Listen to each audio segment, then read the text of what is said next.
What's up, guys? We are back talking about diagnosing single cylinder misfires, and today in particular we're going to be talking ignition.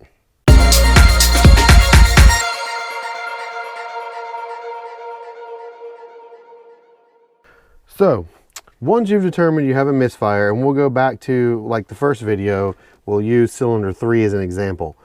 Once you have determined that you have a misfire and which cylinder it's on, and it's this one, the next thing you're going to be looking for is whether or not you have spark. Now, in the last video, I talked about taking the plug out and sticking it in the wire and grounding that to something, and then without touching it, turning the car over to see if you have spark. If you don't, the next thing you're going to need to do is go get one of these, or really any spark tester. This is just a cheap one that I picked up locally. And the way this works, you get this sleeve to cover up part of this.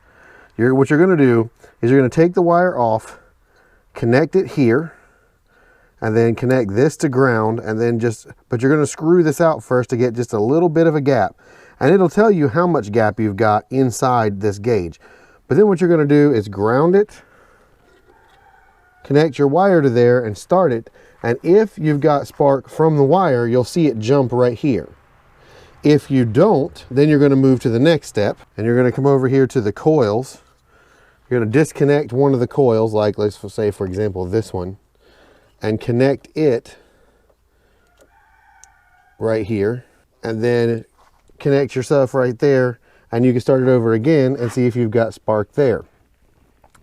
Now, if you've got spark over here at the coil, but you don't have spark over here at the wire, that would tell you that the wire is bad.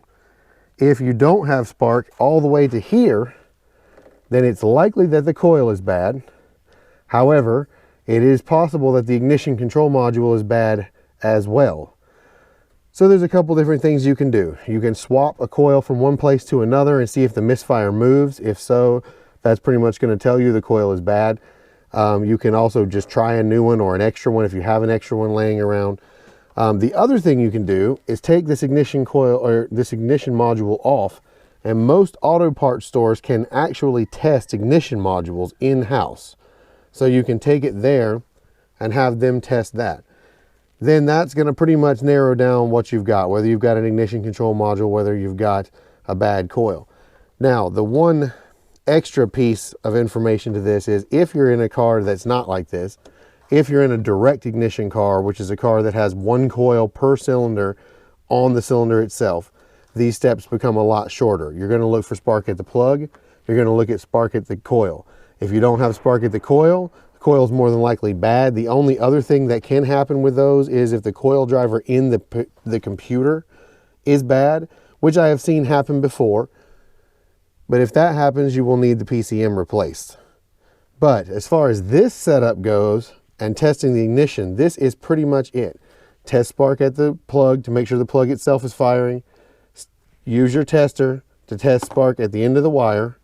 Test it again at the coil, and if you don't have it all the way to here, test either the coil or the ignition module itself.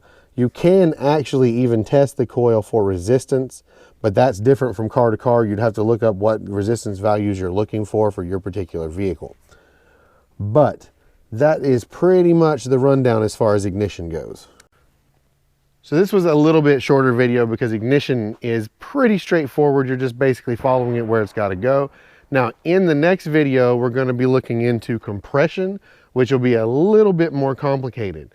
But drop this video a like if it was helpful at all, or if you're enjoying this series. You can drop me a comment if there's anything I missed or questions. I will comment on and respond to everything that I can. And other than that, pretty much done for this one, and I will see you guys in the next video. Thank you so much for watching, and peace.